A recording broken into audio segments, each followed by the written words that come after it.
Mali, la force française Barkhane annonce l'arrestation de 6 suspects à Gossi. Que s'est-il passé à Gossi ce dimanche 17 avril 2022? Des sources locales dénoncent l'enlèvement de plusieurs bergers par la force française Barkhane qui a démenti ce lundi et a apporté sa version des faits. Il s'agirait de 5 personnes, 5 bergers, selon des sources locales, enlevés par la force française Barkhane dimanche aux environs de 2 heures du matin à Adiora. Une localité située à une trentaine de kilomètres au nord de Gossi, dans le Gourma-Rarou, région de Tombouctou.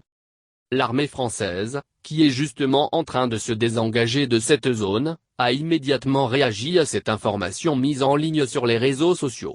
Selon l'état-major des armées, une opération antiterroriste a bien eu lieu à Adiora, dans la nuit de samedi à dimanche, au cours de laquelle non pas 5, mais 6 suspects ont été arrêtés. Interrogatoire.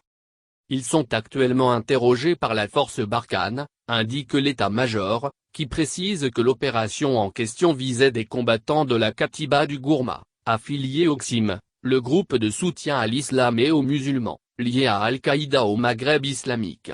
Et que ce groupe aurait été ciblé en réponse à plusieurs attaques perpétrées contre la force française et contre la population locale, sans davantage de précision.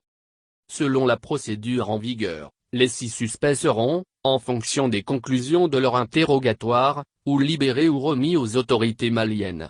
L'armée française ne fait état d'aucune personne blessée ou tuée, ni d'un côté ni de l'autre, au cours de cette opération. Barkhane se retire de Gossi. Il n'était plus qu'une centaine à stationner encore dans la cuvette de Gossi. Ce mardi à la mi-journée, ces derniers soldats de Barkhane ont donc pris la direction de Gao. La base de Gossi était opérationnelle depuis septembre 2018. Cette présence au cœur du Gourma permettait de sécuriser la route nationale 16, axe stratégique. Elle était également très utile pour lancer des opérations dans la zone des 3 frontières. La vocation de la BAT, base opérationnelle avancée de Gossi, était de maintenir une pression permanente sur les groupes armés, en particulier sur le XIM. La force Barkhane au Mali se résume désormais à 2 emprises, la grande base de Gao sur le fleuve Niger et celle de Menaka dans le Liptako. À leur tour, elles seront rétrocédées au Fama d'ici quelques semaines. La lutte contre les groupes armés terroristes va cependant se poursuivre, notamment depuis le Niger, et la base aérienne projetée de Niamey, mais avec des effectifs qui seront sans aucune commune mesure avec ceux qui étaient déployés au Mali.